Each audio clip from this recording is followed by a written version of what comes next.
A veil indicates that there's something sacred and precious on the other side. And if you'll do a little bit of preparation, you can go there. Real quick, so the colors of the temple represent the material world, right? Right, air, fire, and earth, earth, right?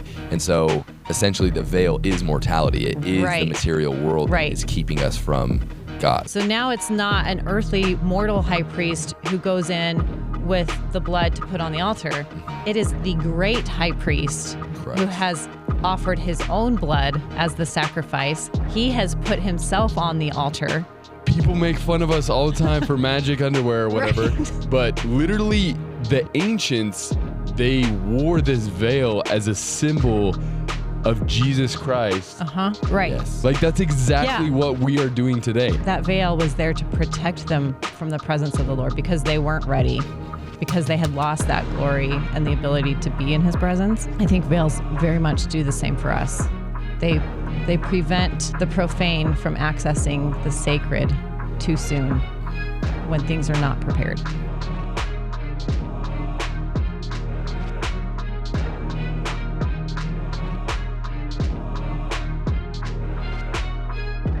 Look, I get it. You don't want to see our faces yapping any more than you need to because Andrea is about to blow your mind for a second time, depending on how many videos you've watched of her. The first time she came on our channel, I mean, the views speak for themselves, but this one I think this one's better. This one, you're going to want to share it around to the same people that you shared the first video to because it is absolutely epic. Yeah, but we got something important that we want to talk to you about.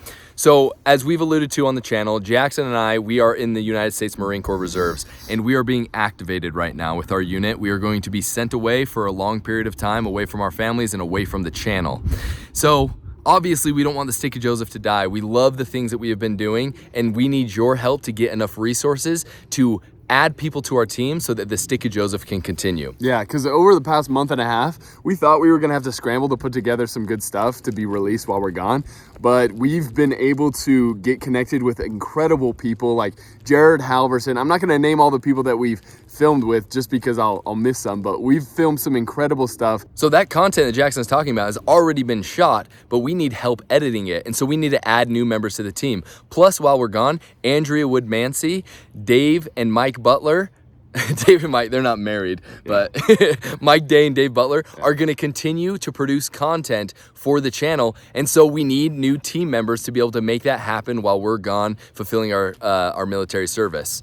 So an extremely generous organization called the Holy Scripture Research Foundation has offered to generously accept tax-deductible donations on our behalf to be able to contribute the resources that will go to keeping this channel running. And so in the link in the description, there's a link to a donor box that makes it super simple to either give a monthly contribution or if you just want to donate a one-time thing, whatever you want to do will help, and we're so incredibly grateful for any contribution that is made. It's been amazing and overwhelming to see the community that's been built by the Stick of Joseph. We feel like we are all on the same team. Me and Jackson, all we do is invite people on to teach us, and I feel like we're learning right alongside you guys, and so we want that to continue. So, and I'll just say this, on the link, just go check it out. Even if you don't have the means to donate, just go check it out because I compiled a list of like some of the best comments from you guys that are literally just so cool to see the type of stuff that people are learning from the channel.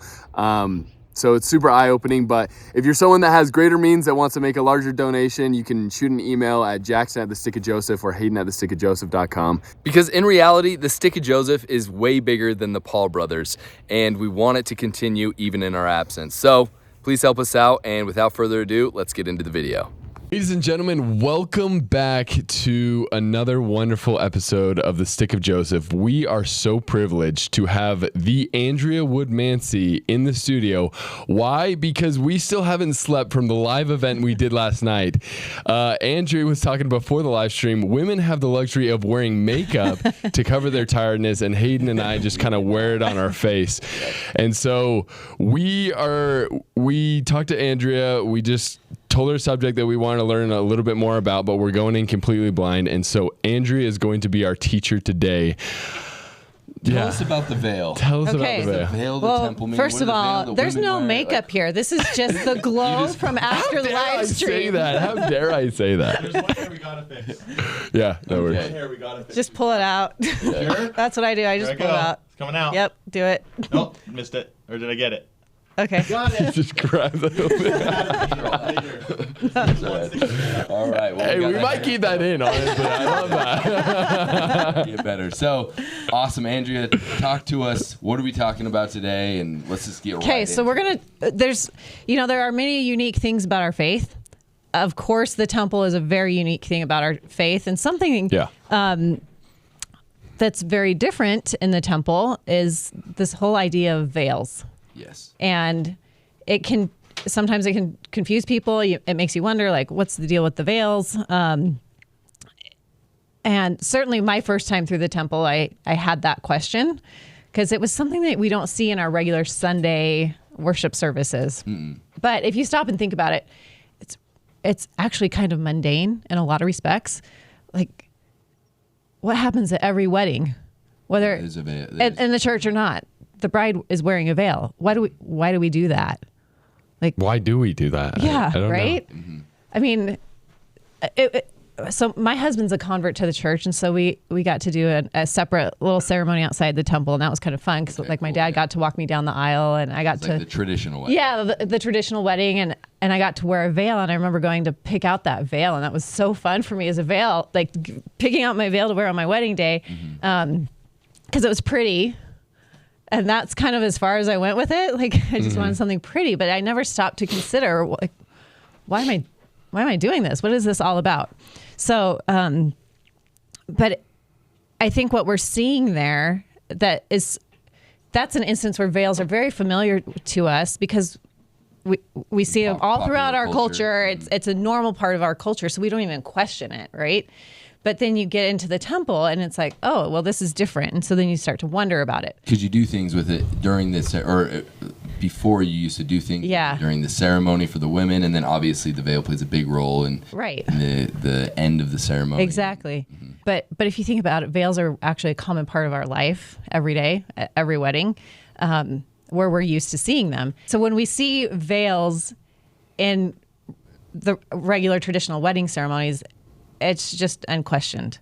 But those veils draw, I believe, from the ancient wedding ceremonies, the ancient temple ceremonies. And that's why we use them. And so what we see in the modern traditional wedding is a remnant of that ancient temple ceremony.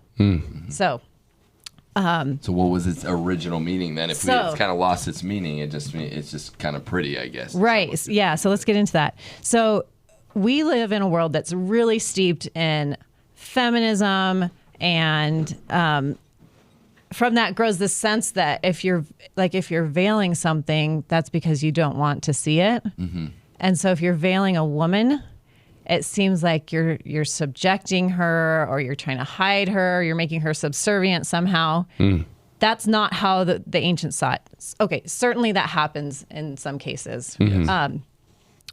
But I don't believe that was the original meaning or symbolism of it. So we also live in a world today where we equate authenticity with revealing everything. And so, I mean, our day and age, everything's out in the open, right? Yes. And so the sense becomes that if you're concealing something, that there's something nefarious, or you have something to hide, or it's lesser, or it's not good. And really coming from an ancient mindset, it's the opposite. That something that is sacred and pure and good should be covered, should be concealed, because it's not there just for anyone to participate in or consume, or, veiling was considered to be a mark of sanctity. Yes, and so I want to point something out that we learned when we were talking to Mike Day and Dave Butler. A good way of describing what you just said, that everything is out in the open, and we don't have any sacred spaces anymore. Right. And the word profane comes from the Latin profanos, which means outside the temple, not sacred. Yeah. And so we live in a profane society where everything is out in the open. And so whenever we keep anything sacred, it is looked upon suspiciously. Right. As if what do they have to hide? And it's like, this used to be, having sacred spaces that were not out in the profane world used to be commonplace. and they just aren't anymore. Right. Dude, that's such an example of calling good evil and evil good. It absolutely is. But I think your point is exactly right. And that's the purpose of a veil, is to create a division between the sacred and the profane. That, what's outside the veil is commonplace and it's accessible to everyone, but what's behind the veil is special. It's different from your everyday experience. It should be. It's special. But the interesting thing is, it's not a wall, right? It's a veil. And so a veil is meant to be traversed, right? Just to get a little bit political, we're not talking about putting a veil at the southern border, right? Because a veil is not a permanent structure. A veil indicates that there's something sacred and precious on the other side. And if you'll do a little bit of preparation, you can go there. Okay, that is really cool. This idea that it isn't a barrier to keep everyone away. It's almost like a reminder that there are certain commitments that need to be made before you enter into the presence of that. And so that's beautiful in the temple, and then also when it comes to the wedding ceremony, right? The veil, yeah, the woman, right? It's amazing. And this is jumping ahead a little bit, but in that traditional wedding ceremony, when the bride comes out wearing the veil and she has her face veiled, who lifts the veil? Think about it. Is it the bridegroom? Is it the man? I don't know. No. Yeah. Is that herself? No. Traditionally, it's the father of the bride Okay. Oh, really? that lifts the veil. There's some reasons for that. Okay. Yeah, I'm Okay. excited to hear more about that. That's interesting.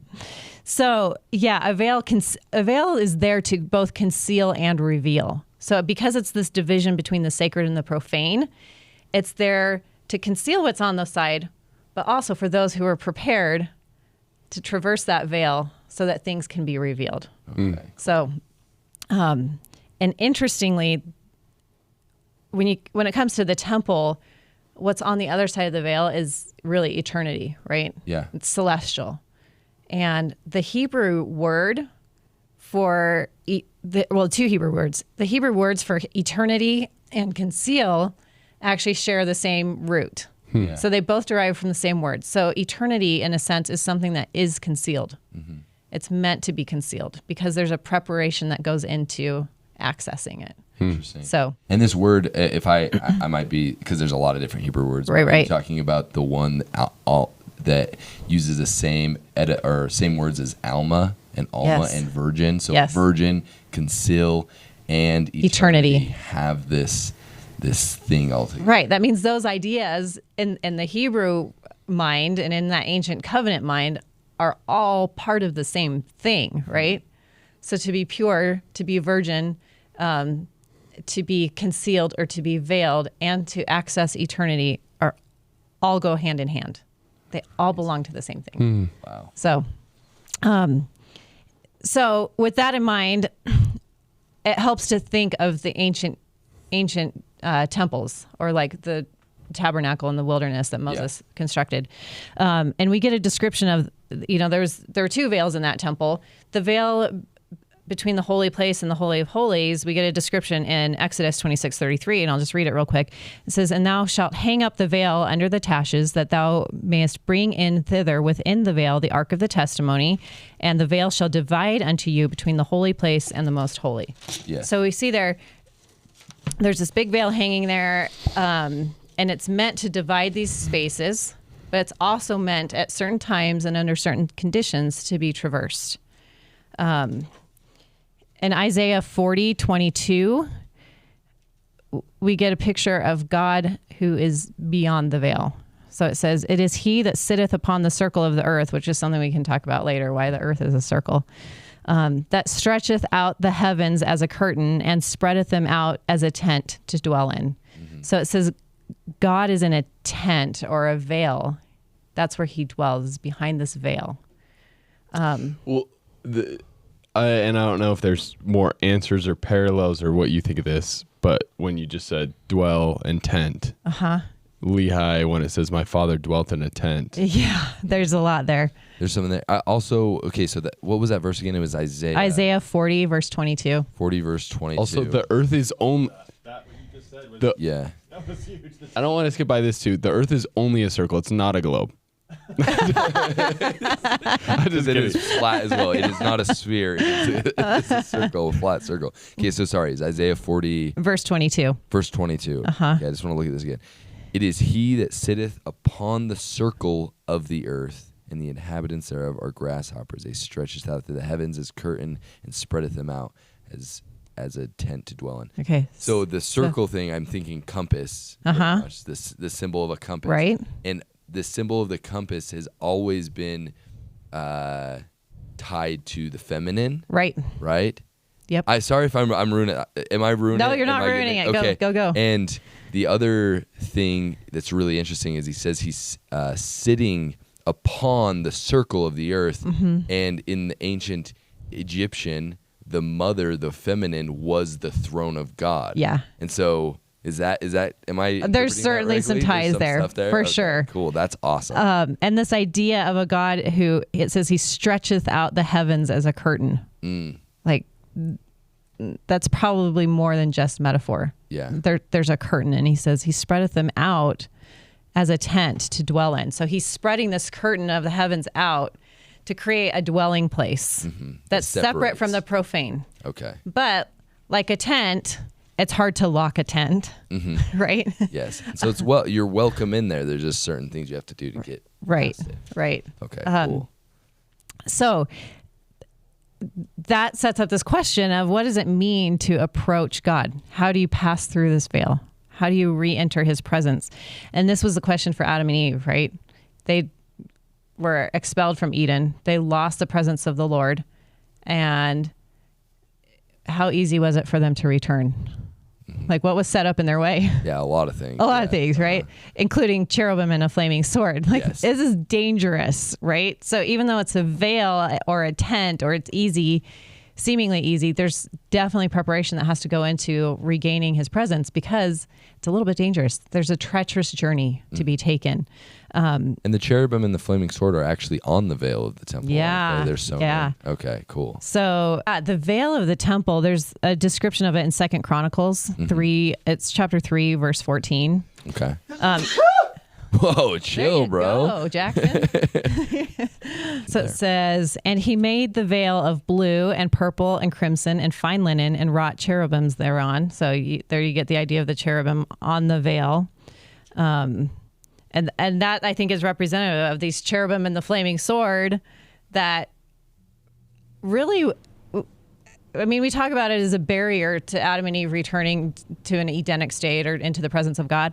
In a lot of ways, this was a protection for them. It was that veil was there to protect them from the presence of the Lord because they weren't ready, because they had lost that glory and the ability to be in his presence. I think veils very much do the same for us. They prevent the profane from accessing the sacred too soon when things are not prepared. And it's interesting, the colors that were on this ancient veil, the blue, purple, crimson, so those are believed to have represented earthly elements, air, water, fire.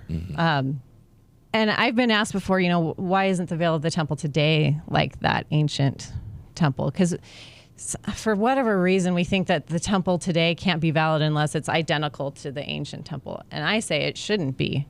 Yeah. Because Christ has come. We're in a different realm. And there's some interesting symbolism that happens there. So you think of this very colorful veil hanging in the ancient temple.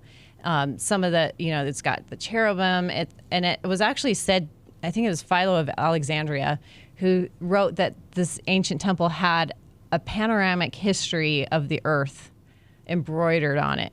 Wow. And It's been beautiful. it must have been beautiful. And actually, there were multiple veils, and they were huge. I think it was something like 300 yards of fabric to make one of these things. And you imagine it's this wool and linen blend. It's very heavy, very ornate. Sometimes they had to clean it. And so this is why they actually had multiples. They could take one down, put another one up while that one was being washed. Okay. Apparently it took like A long time. tens of people to wash this thing, and they had to lay it out. And of course it has to be done in a proper way because it's a Sacred. sacred. Interesting though that okay, so imagine this veil in your mind, right? It's got all these colors. It's got this embroidery. It's this very beautiful piece of artwork, really. A panoramic history of the earth sewn onto it. It has many colors, right? Now, what did the high priest of the temple wear? He wore the same fabric, the right? same fabric and the same colors. Okay. It was actually a coat of many colors. Many colors. Okay. So when you think of Joseph, who was sold into Egypt because his brothers didn't like his coat, this wasn't just his brothers being jealous that he got the fancy coat, right? It's a priesthood thing. It's a priesthood thing. Yeah, because he's really the birthright cool. son, and he's inherited this coat of the high priest, so that he can traverse the veil. So there's an interesting, you think the high priest is wearing the same color. He's in essence, he's wearing the veil, right? Which sounds really familiar, Right. to what Latter-day Saints wear. Yeah. Right. And so then you see in. You just barely realize that? Oh, like I said, I have not slept. I was thinking the clothes that you wear in the temple. Yeah, the priesthood robes and stuff like that. And then I was like, oh, What we wear is the temple, yeah. dang. Yeah. That's epic. It's what you're wearing. So, light bulbs are going off over here. Yeah. It's awesome.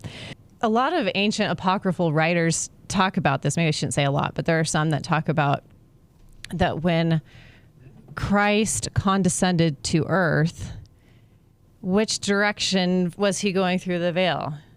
He wasn't a high priest coming from the earthly realm to the heavenly. Mm-hmm. He was coming from the heavenly realm to the earthly. Mm-hmm. So he was passing through a veil that represented the elements of the earth. He was taking on him mortal flesh. Yeah.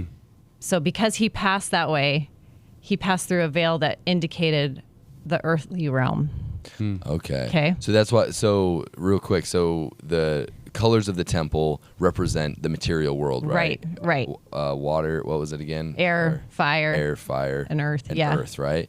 And so essentially, the veil is mortality. It is the material world that is keeping us from God. Right. And so you wear that on your body. It's okay. Right. Cool. So the high priest is wearing that. And then you get Christ who condescends and passes through that veil into the mortal realm. He's taking on himself the elements of this material world. Yes. That gets reversed. And this is why modern temples should not be exact copies of ancient temples, because Christ has come. And we know, he did away with sacrifice, and he said the law of Moses is fulfilled. You don't need to offer animal sacrifices anymore. But think about this for a second. The veil gets reversed, right? Because now it's mortals going to the heavenly realm. And so you're not going to pass through a veil of material colors, because now what you're doing is taking on the characteristics of the heavenly realm. So like Christ, who condescended and took on the characteristics of the mortal realm, now the idea is mortals go back and take on the characteristics of the heavenly realm. Wow, so we pass through a veil that looks different. Yeah. That looks like that pure realm. And we get a glimpse of this with the high priest back in that ancient temple.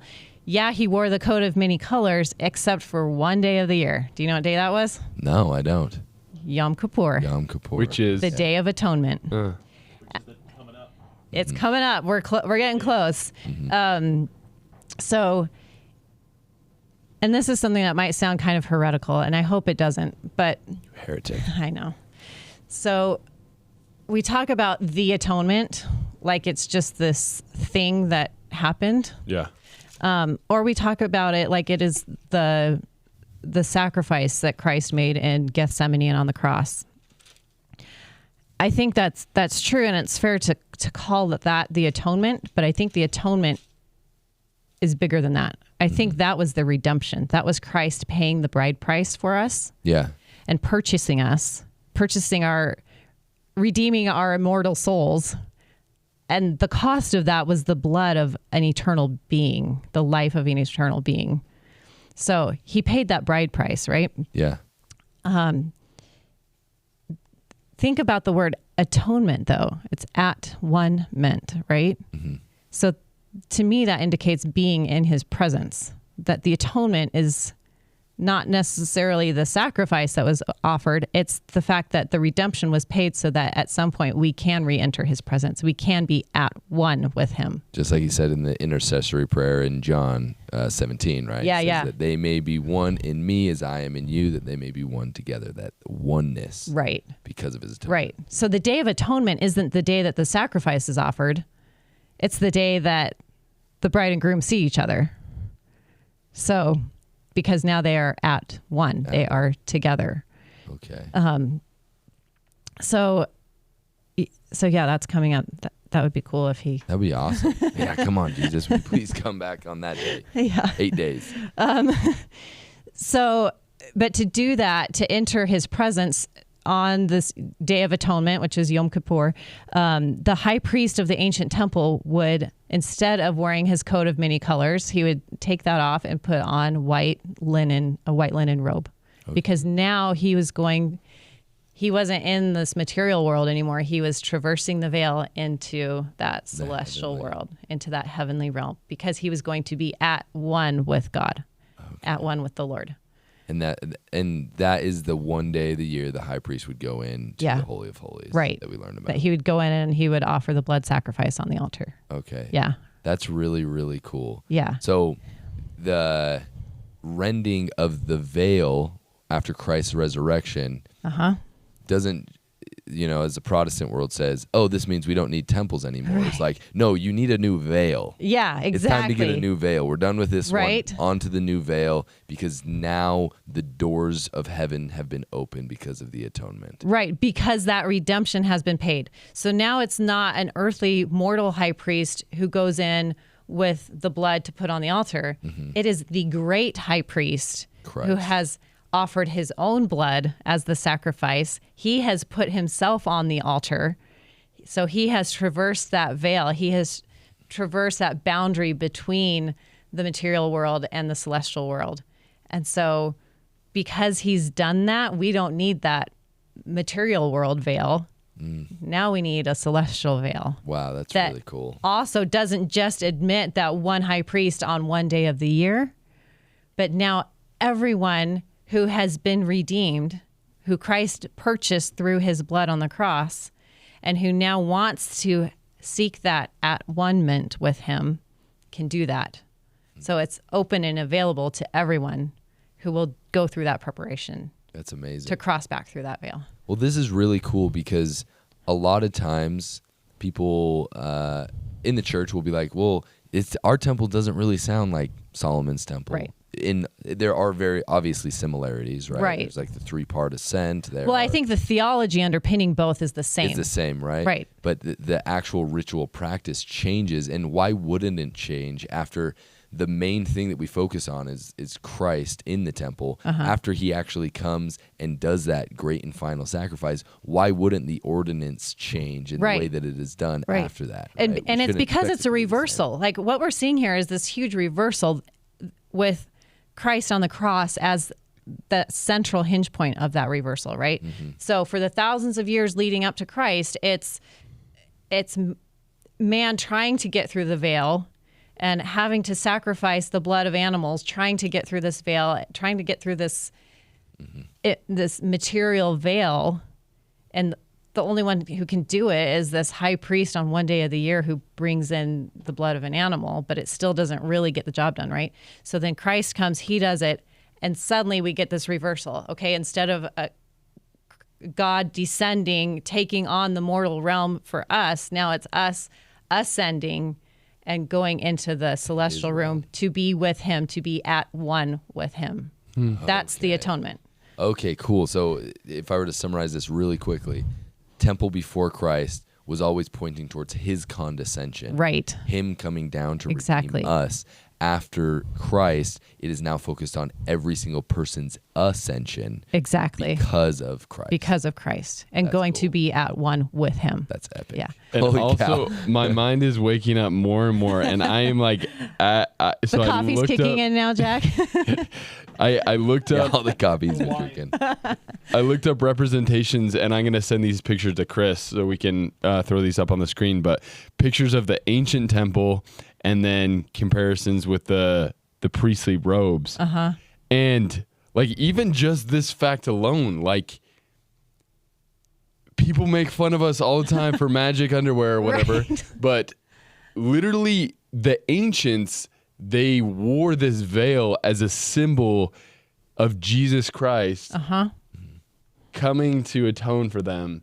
And just think about that. Yeah.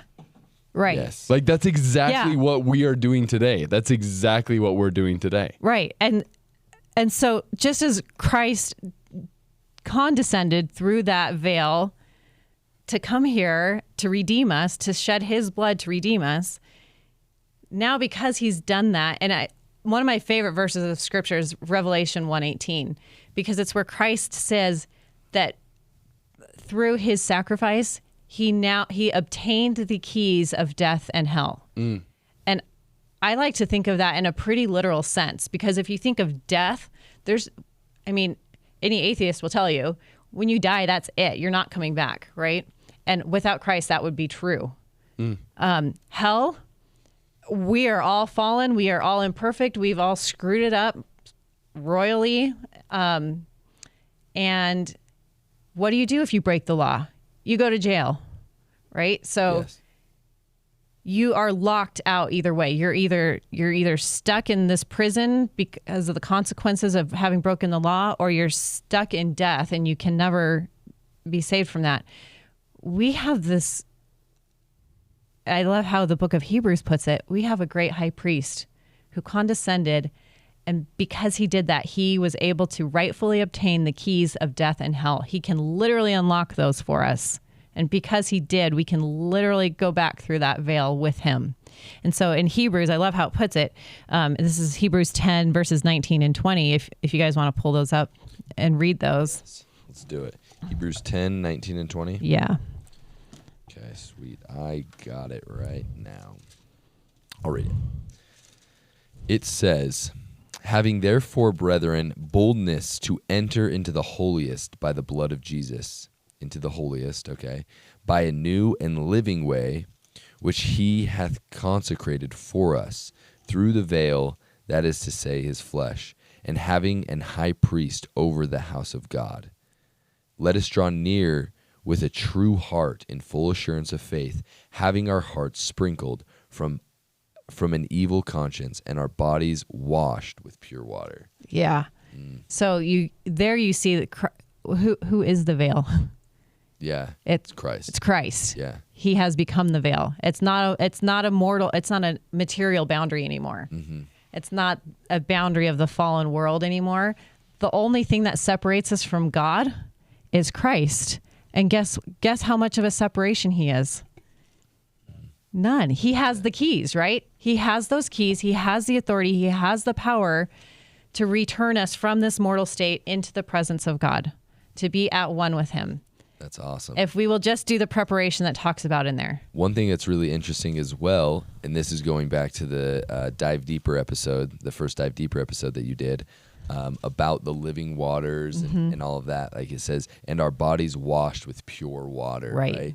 As we go through the veil, we are being washed by the pure water, which is Christ as well. And that's beautiful symbolism. Yeah, it really is. If the temple didn't matter, why do they use so much temple symbolism and all? Right. If if we didn't need the temple anymore, why is it saying in those verses that we should prepare ourselves to go back through the veil? to the veil. Yeah. So yeah, now instead of this heavy woolly linen blend veil separating us from God, now it's just Christ, and he's not a separation. He's the way, right? Yeah. And so if we just come to him with full purpose of heart, he already purchased us with his blood. We belong to him. And all we need to do is say, okay, Accept it. I do belong to you. And so because of that, I'm going to be completely loyal to you, like a bride, going back to our last discussion. A true bride is going to be completely loyal to her husband, right? If we will be completely loyal to Christ, and he says, if you love me, keep my commandments.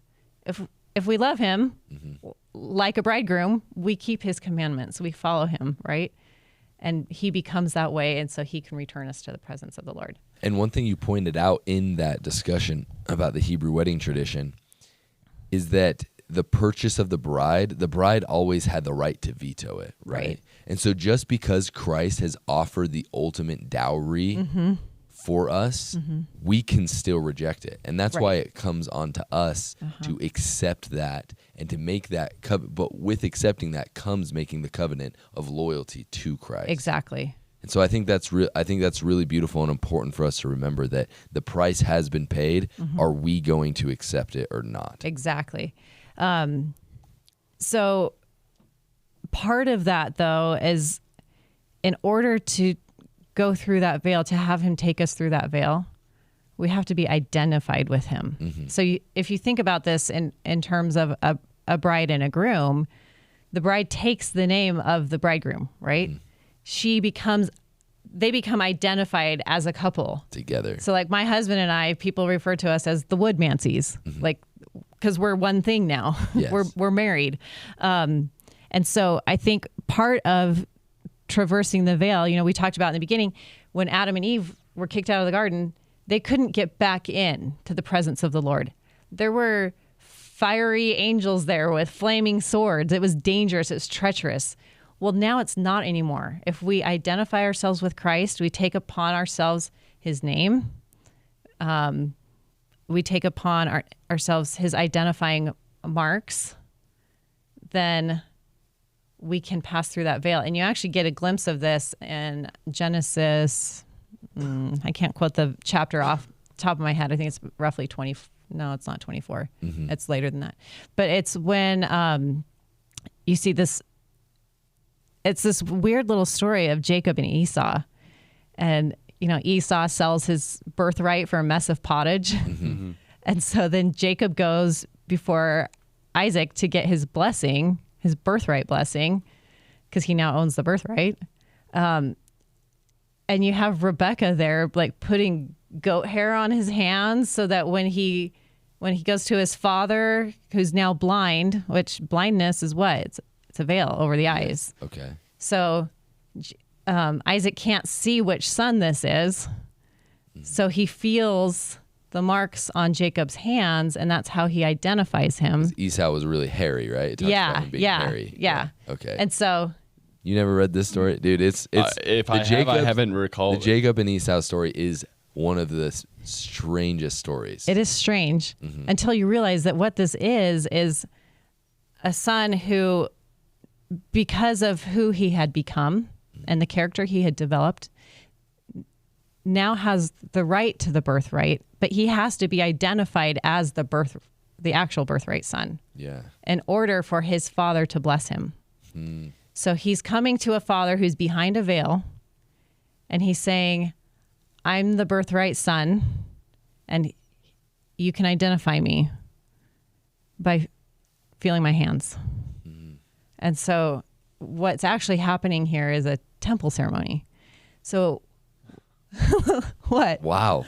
Well, I'm just thinking about, first off, I always looked at the Jacob, because the thing that's interesting about the Jacob Esau story, because there's tons of stories in the Old Testament where the guy who's supposed to have the birthright ends up giving up his birthright, but because of wickedness. Right. Right? But this isn't a situation. That's the one thing that's weird about the story is like Esau doesn't seem like he's a super bad dude. Right. He's just a regular guy. He's just a regular guy.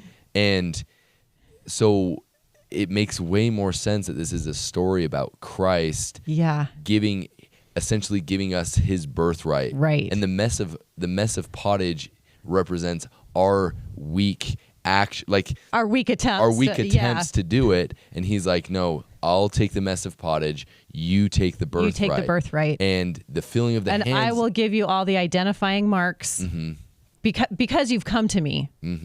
because you want this. And he has the marks, and it's crazy that he's touching his hands and the marks of the hands. And so how does Thomas recognize that it is Christ when he dies? It is the marks in his hands. Exactly. That's very symbolic when it comes to our temple ceremony as well. That's right. And that's just how amazing. That's how the Father on the other side of the veil identifies you and blesses you. Holy cow. I can finally make sense of that weird story. Yeah. Thank you, Andrea, because that is the one where I've always had this, because it doesn't seem to match the same motif of guy who's supposed to have it is actually wicked, so then the younger one gets the birthright. Right. That one didn't fall into that same category. It was an outlier. Right. But now it makes sense. Right. Which even some of those stories do, because what we actually have for us is a firstborn son who, obviously not wicked, but who, in a sense, forfeits that birthright so that we can have it.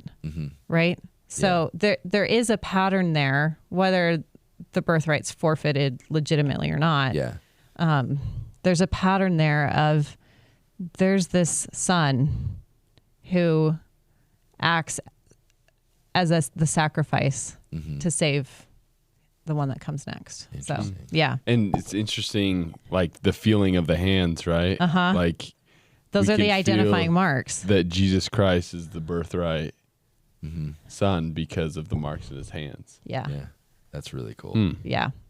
Okay. Thank you. That was amazing. This whole conversation is worth it just right there. That was amazing. Okay. So, yeah, now today we have this a heavenly veil there instead of the material veil, indicating that it's now mankind who's accessing the celestial realm. And we do that through Christ, through his flesh, through his sacrifice. Because of him, because he has those keys, we can traverse this veil. Everybody can. Yes. You don't have to just be the one high priest on the one day. You can't say that this is no longer necessary when you look at Revelation chapter 7, if you want to pull that one up. Okay. Dude, look what happened to my Bible. I need to get a rebound. That's a sign of some good use. Hey, if anyone on the channel, because I saw a lady the other day, it's like Alpine something. leather binder. If anyone knows a leather binder, I also need help with mine as well. Yes. This is a call out. We needed someone to rebind our scriptures. You leather binders out there, comment. Revelation 7. Okay, yeah. Look at verse 9. Okay. You want me to read it? So, yeah. No, I want to read it. Think about this. This is John the Revelator. This is John the Beloved, most likely. Envision seeing what happens when the bridegroom returns and what that heavenly feast looks like, which takes place in the temple. Cool. So, okay, go for it. Chapter 7, verse 9? Yeah. Okay. It says, "After this I beheld, and lo, a great multitude, which no man could number, of all nations and kindreds and people and tongues, stood before the throne and before the Lamb, clothed with white robes and palms in their hands." Which is an ancient symbol of kinghood, right? This is how they would hail a king. So you have here in a heavenly temple, in a temple realm, multitudes clothed in white linen. It's not just one high priest, right? It's not one high priest who went into the Holy of Holies on the Day of Atonement. Everybody. It's everybody. And they're not wearing a coat of many colors. White robes. They're wearing white robes because they've traversed that veil, the heavenly veil, to re-enter the heavenly realm. So that's the goal. That's what Adam and Eve lost and what we regain through Christ. So that paints a picture of it. But you see it also in some apocryphal texts, which we need Jonah Barnes here for that, right? Yeah. But 2nd Enoch says, "Go and take Enoch from out of his earthly garments, shining like the sun's ray." So it's saying, strip Enoch of his earthly garments. Pull off kind of your street clothes, probably even your mortal body. Yeah. And let's go into this heavenly realm and get an immortal body. And it says he was shining like the sun's ray. Now, how bright is the sun? Like, you can't even look at it, right? Look at it without. I mean, you can, but then you're not going to be able to look at anything else. Yeah, it's not recommended. Same thing in Zechariah 3:7. You want to read that one? Real quick, that's actually beautiful. I made it as a joke, right? But at the same time, the whole idea of you saying that the veil is there to protect us as well. Yeah. It's similar to looking at the sun. Right. You can't, if you look at the sun, even though the sun's beautiful and even though we need the sun and the sun gives us light, if you look at the sun, your mortal frame will be damaged. Because of it, right. And this is why that veil, in a sense, is protection. They're for sunglasses. us mortals. They're like spiritual sunglasses to make sure that we don't get burned up. For sure. You said Zechariah what? Let's actually go Zechariah 3, 1 through 8. 1 through 8? Okay. Yeah. Cool. I'll read that. Okay. So this is Zechariah 3, 1 through 8. Okay. And he showed me Joshua the high priest standing before the angel of the Lord, and Satan standing at his right hand to resist him. This is one of the few times Satan is even mentioned in the Old Testament. Right. Yes. So to set the stage here, we have the high priest in a temple setting. Satan's there resisting him. Okay. So if you think it's weird if Satan shows up like in a temple setting, he did in the Garden of Eden. He's always there to try to stop your progress towards the Lord. Okay. And here we have the high priest on his way to the veil, and Satan's there trying to prevent him. Okay, keep going. Oh my gosh. We need to show this to Dave Butler. Why didn't Dave put this in the language of Adam when he was making his argument? This is amazing. And the Lord said unto Satan, the Lord rebuke thee, O Satan, even the Lord that hath chosen Jerusalem, rebuke thee. It is not this a brand plucked out of the fire? Now Joshua was clothed with filthy garments and stood before the angel. Okay, and remember, an angel is generally a messenger. So you could even think of the temple workers as angels, right? They're messengers. They're working in the temple. Sometimes when I've gone through, especially in the beginning, they actually were angels. Margaret Barker, she like unambiguously says that the angels many times are just talking about the people who were in the temple. That were officiating. And he answered and spake unto those that stood before him, saying, Take away the filthy garments from him. And unto him he said, Behold, I have caused thine iniquity to pass from thee, and I will clothe thee with change of raiment. Okay, so why are we changing clothes here? Because he's going to be entering into a new realm. Yeah, you can't go into that realm wearing your filthy rags from mortality, right? You're going to become a more refined celestial kind of person through Christ. This is one of the most explicit like temple things that I've read in the Keep reading, bro. Yeah. Can we keep reading? Yeah. And I said, Let them set a fair mitre above his head. What is that? That's the hat that the high priest wore in the temple. Looks so sort he's of like getting a turban. dressed. He's Yes. getting dressed here. So they set a fair mitre upon his head and clothed him with garments, and the angel of the Lord stood by. And the angel of the Lord protested unto Joshua, saying, Thus saith the Lord of hosts, If thou wilt walk in my ways, and if thou wilt keep my charge, then thou shalt also judge my house, and shalt also keep my courts, and I will give thee places to walk among these that stand by. Okay, so pause there for 1 second. I just had another crazy. Think about this. It says the angel of the Lord protested unto Joshua. I don't think the word there is protested. I don't think he was holding up signs and going crazy. Like he's actually, I think it's more of a warning to Joshua, saying, and an explanation saying, okay, you're approaching the veil. Don't take this lightly. Do all the things you're supposed to do. Make sure you're doing this worthily, which we can have a separate discussion about what worthy means. Yeah. But sometimes I think maybe we set the bar too high for ourselves. And what that actually means, yeah. Yeah. That I think something that if you consider yourself worthy, you consider yourself being of worth to do this. It's something that has worth and value. So certainly there are worthiness standards. I don't want to undermine that. But we talk about being worthy to take the sacrament. Like, I think are you coming to the sacrament as a thing of worth? This has worth and value to you such that you will do what it takes to prepare yourself to take that because it has that worth to you. You don't take it casually, right? Yeah. You don't take it saying, well, yeah, I've done all these things and I don't really care. I'm just going to take it. I'm just going to do it. It's saying, I care about this. This has worth and value to me. So because of that, I will prepare myself. That is so interesting because a lot of times, yes, because they're so interconnected, because if I value and hold as sacred the temple, then I'm not going to live a life that is contrary to the commandments of God and then think, oh, it's okay, I can live however I want to live and then go to the temple, because then you're not valuing the temple as a sacred place. Right. And it's not worth anything to you. Right. You're not taking it seriously. It doesn't have that value to you. You're just doing it to do it. You turn the sacred space into profane. Exactly. So then if the sacrament is just bread and water on Sunday, then if you're living in a way very contrary to the commandments of God and then just taking the sacrament anyway, then it's not worth anything to you. Therefore, taking the name of God in vain. Right.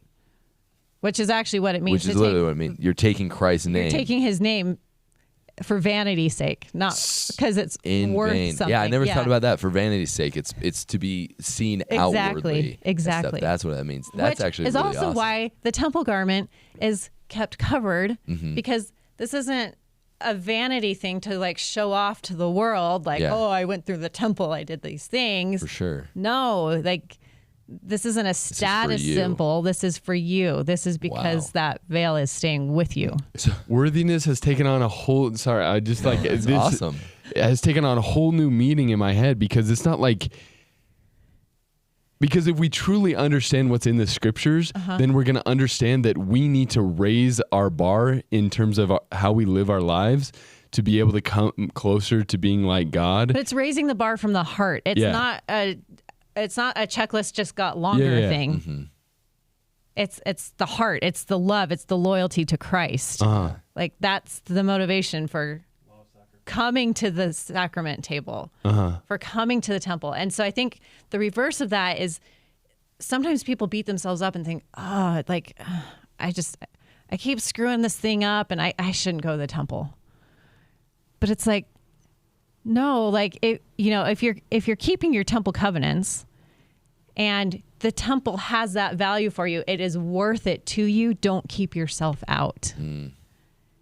Yeah, that's amazing. And I love this idea that we've been talking about, that the veil, so the commandments also act as a veil. Right. Almost, or that's a really great point. Where it's that's what keeps us.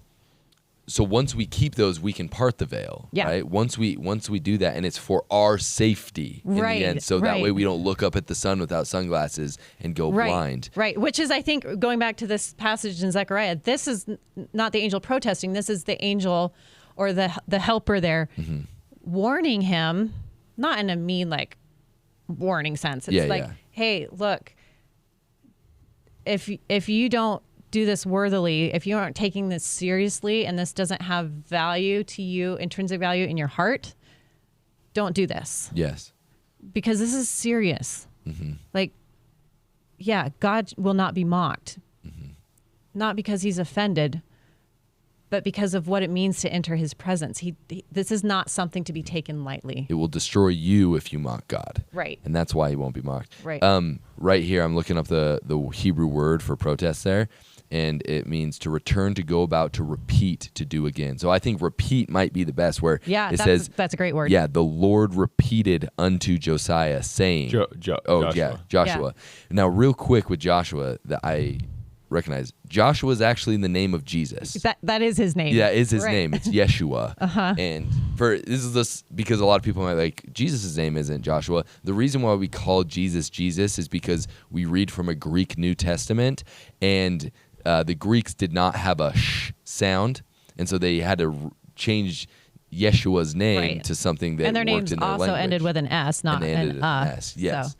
And so Jesus isn't his actual name. Yeshua is. And so right in here, you're having this person who is taken on.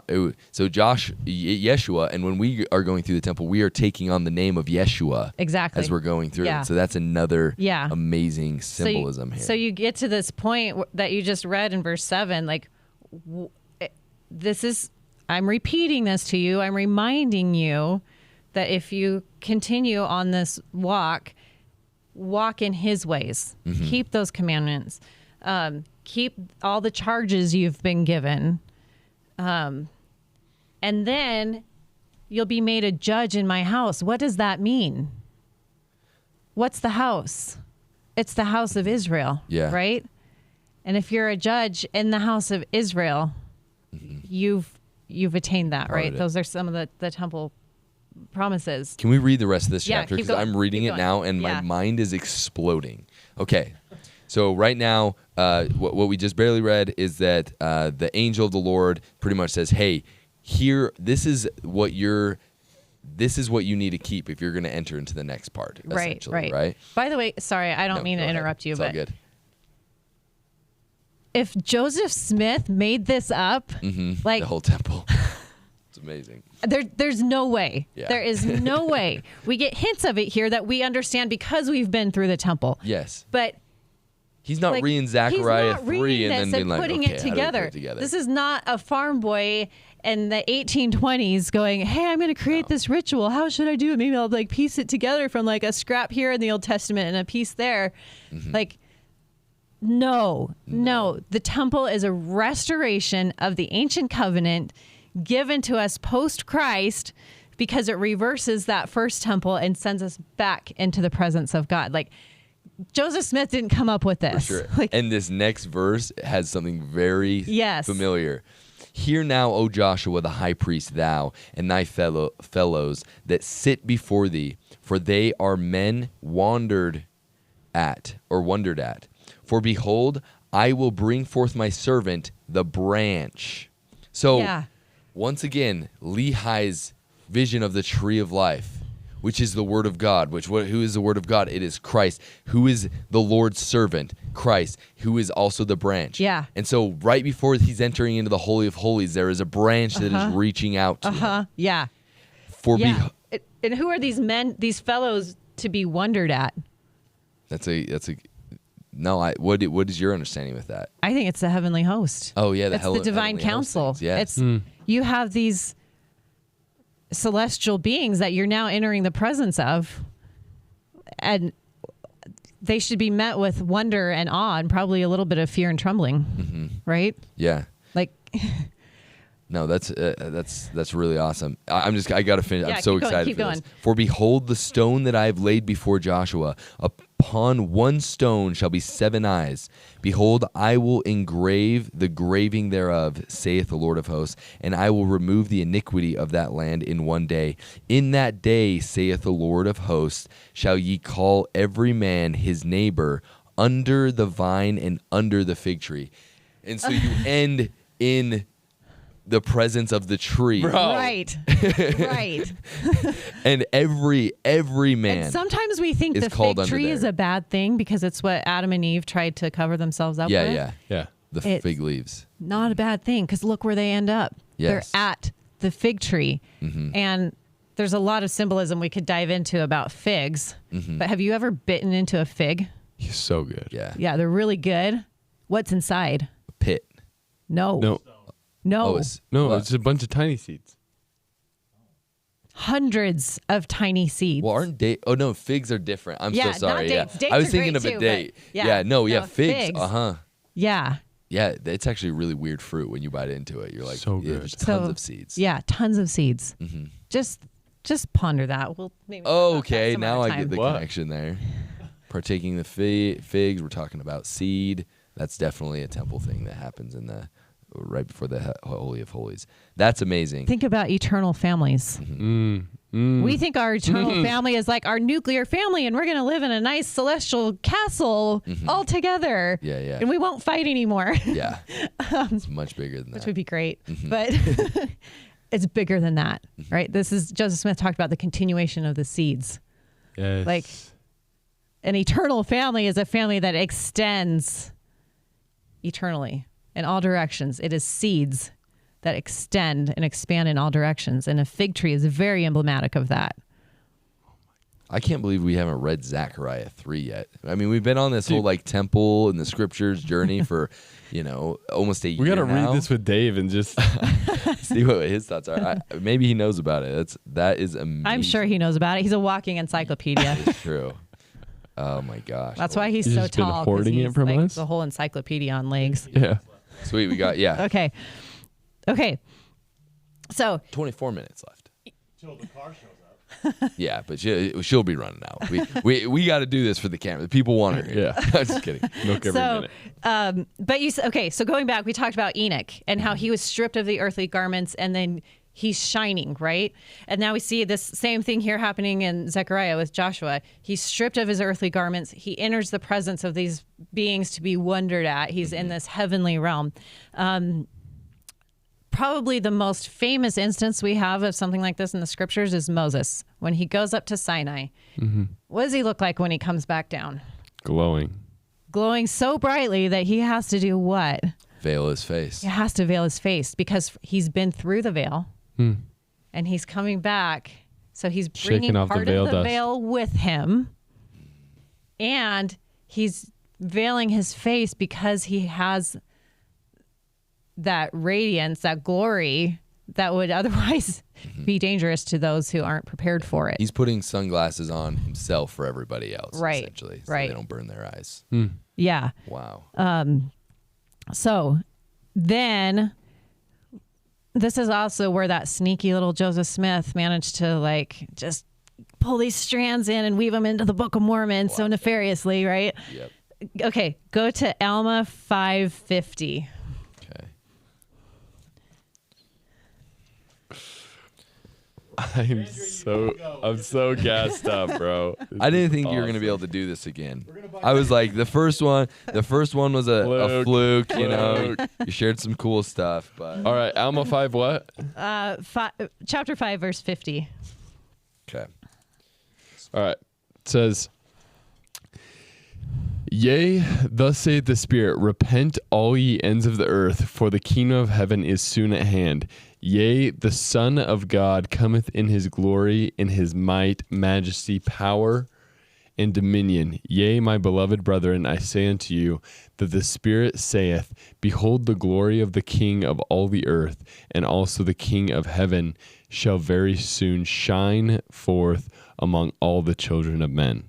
What does the King of Heaven do? Shine forth. Shines, like literally shining like Moses, right? And this goes back to Numbers, I think it's chapter 6, verse 25, roughly.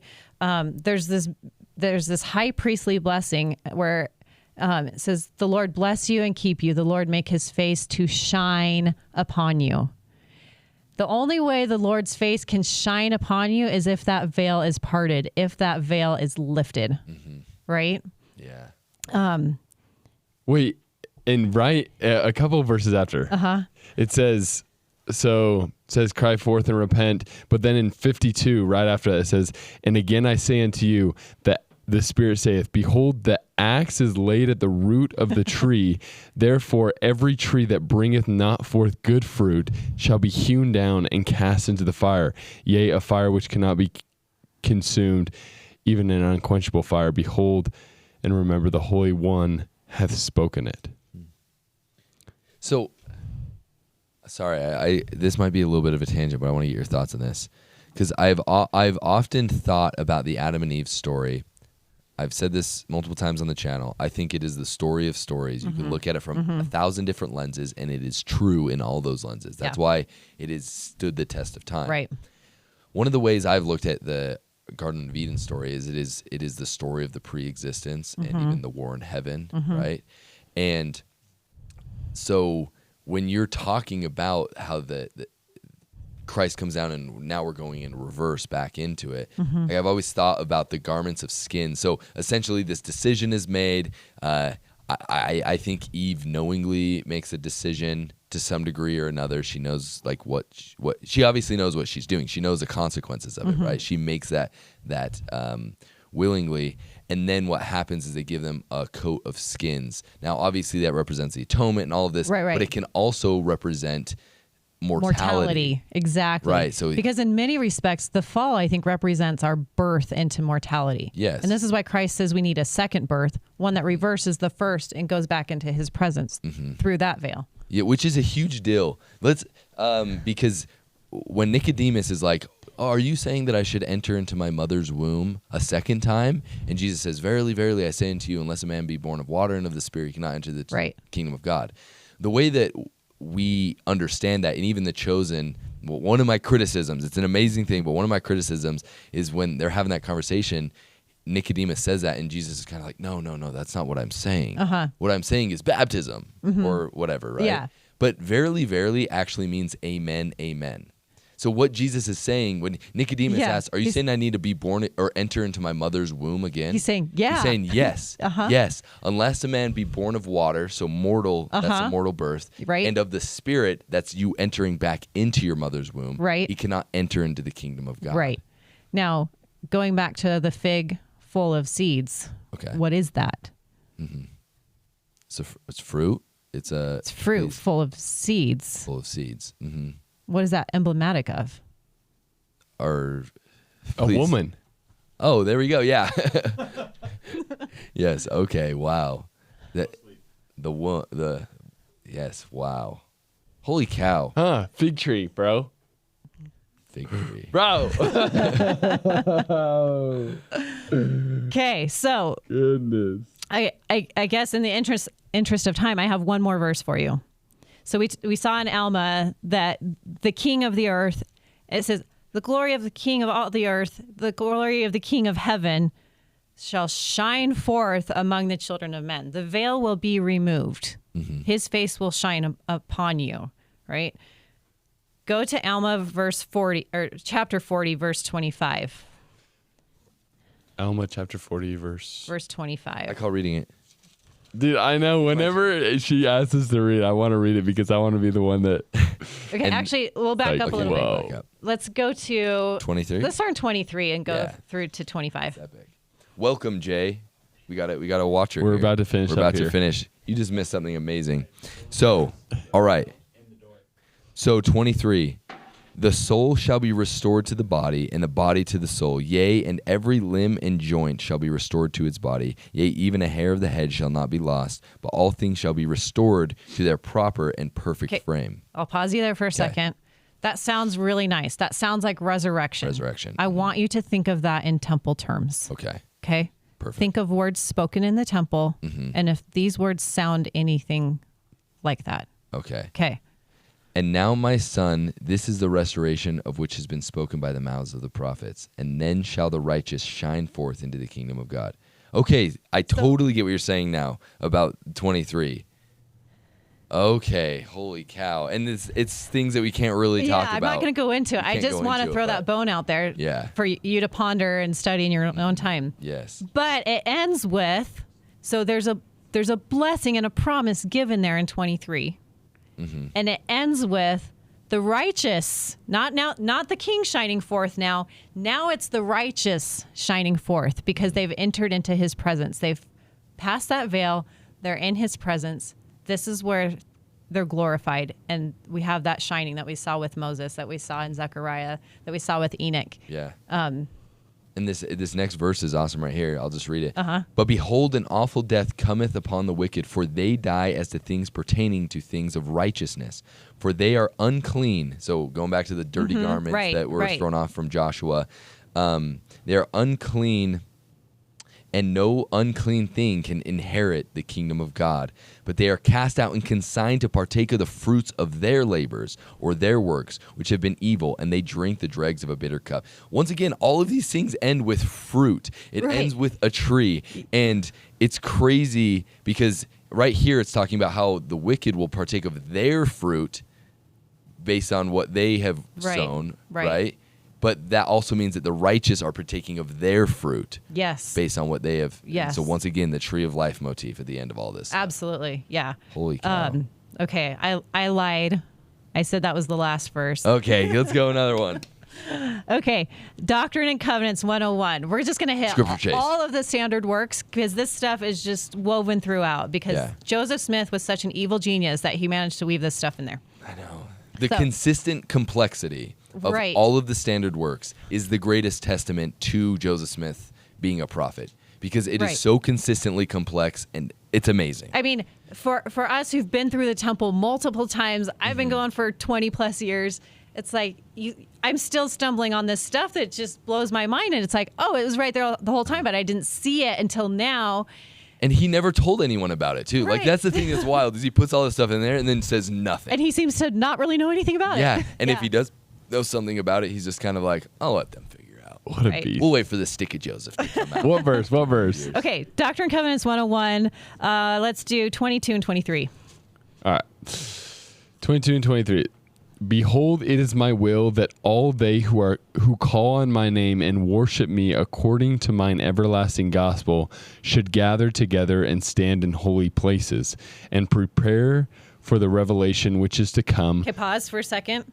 So stand in a holy place. Where is that? The It's temple. the temple, right? Temple. You're gathering together For the according to the revelation. everlasting gospel. It's not just the restored gospel, it's the everlasting gospel. And prepare for the revelation that's to come. How are things revealed? What happens when something is revealed? unveiled. It's unveiled. Well, Okay. it says, Yeah. when the veil of the covering of my temple in my tabernacle, which hideth the earth, shall be taken off, and all flesh shall see me together. Okay. So, this veil between heaven and earth will eventually be removed, and we will that atonement will be complete when we are all in his presence and we can withstand the shining because we've taken that glory too, right? Yeah, and I just got to point out in these verses that follow, without getting into all of them, and everyone should get out D&C 101, read this, but there are some very key words. So it talks about a tree. It talks about trees after this. It talks about the things, most precious things that are above and things that are beneath the earth. So it's talking about things that are precious. It's talking about joy. It is talking about wisdom. Seek the face of God. Like, there's so much there. Right. It's amazing. Yeah. Okay, so to go back to where we started now, why veil a woman? Why veil a bride? Like, what is that? So I love the story of Rebecca. This is the Genesis 24 story. So Abraham's servant, Eliezer, sent off to go find a bride for Isaac. And he goes and he finds Rebecca. And there's so much symbolism in the story that we don't have time to get into. But he brings Rebecca back, and she's riding on a camel. If you go to Genesis 24, verse 65. Yep. See, I keep throwing more scriptures in here. I'm never gosh. done with the scriptures. We're so tired of the scriptures at the Stick of Joseph. There's so much more to be discovered, always. Yep. So 24. Verse 65. I think that's the right verse. Let's see. Yeah. For she had said unto the servant, what man is this that walketh in the field to meet us? Oh, wait. Back up to 63. Okay, yeah. And Isaac went out to meditate in the field at the eventide. And he lifted up his eyes and saw, and behold, the camels were coming. And Rebekah lifted up her eyes, and when she saw Isaac, she lighted off the camel. Okay. What does that mean? This kind of sounds like she lit the camel on fire, but that's not what happened. It says she dismounted. Okay. Okay, but it's more than dismounted. So picture this scene in your mind, right? Isaac probably has some idea roughly when Eliezer will return with his bride. You think he might be a little anxious? So he's out in the field meditating. He's probably praying, please let her be pretty. Yeah. So what does he do when he realizes the camels are coming? He lifted up his eyes, right? And then what does Rebecca do? She lifted up her eyes. They both lift up their eyes, which is beautiful in thinking about a marriage. If you want your marriage to work, what should you both do? Be looking at each other. Yeah, look up. Look up. Okay. So then she lighted off her camel, which if you dig into the Hebrew there, she didn't gingerly get off the camel. She didn't just dismount. Jumped. She jumped. Like that Hebrew word that's translated as lighted, and other places it means like somebody who fell or jumped out. Like she got off this camel like she meant it. She was excited. But the other, so then go to 65. It said, For she had said unto the servant, What man is this that walketh in the field to meet us? And the servant had said, It is my master.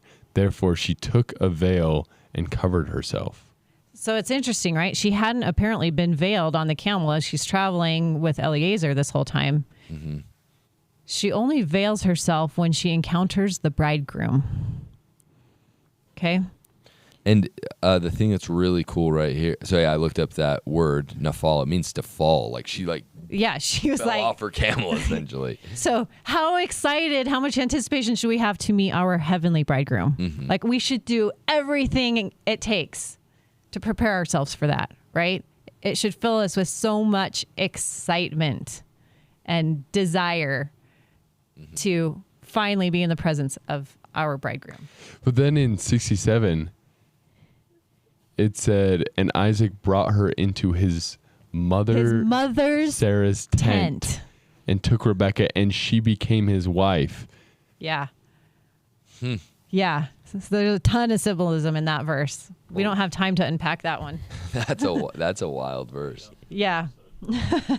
So, but it's interesting. She takes this veil. She hadn't been veiled the whole time traveling on this camel. It's when she encounters the bridegroom that she puts a veil over her face. Mm-hmm. Why? And I'm not saying I have the one and only answer. Yeah. But I think if you think of this in temple terms, or even in terms of modern weddings, traditional weddings, you know, my dad walked me down the aisle and I had that veil over my face, and my father unveiled me and presented me to my husband. A bride should be veiled up until the point she meets her husband and is presented to the husband, and then the veil is removed when she is finally in his presence. Yeah. When that marriage is about to happen, that's when the veil is removed. When the covenant has been made. Everything up to that point, everything before the marriage is just kind of, you know, it's all words. But once that marriage, once that covenant made, then the veil can be removed. Yeah, and sometimes it is done that way where it's like, okay, now you can kiss your bride, and you do it that way. That's a traditional way to do it too. Yeah. But so there have been some recent changes to the temple. Yeah, that's why I was just thinking, like, why? Yeah, I don't know why. I can't say that I was in that meeting where that decision was made, and I know the reasons for it. All I can do is guess. Mm-hmm.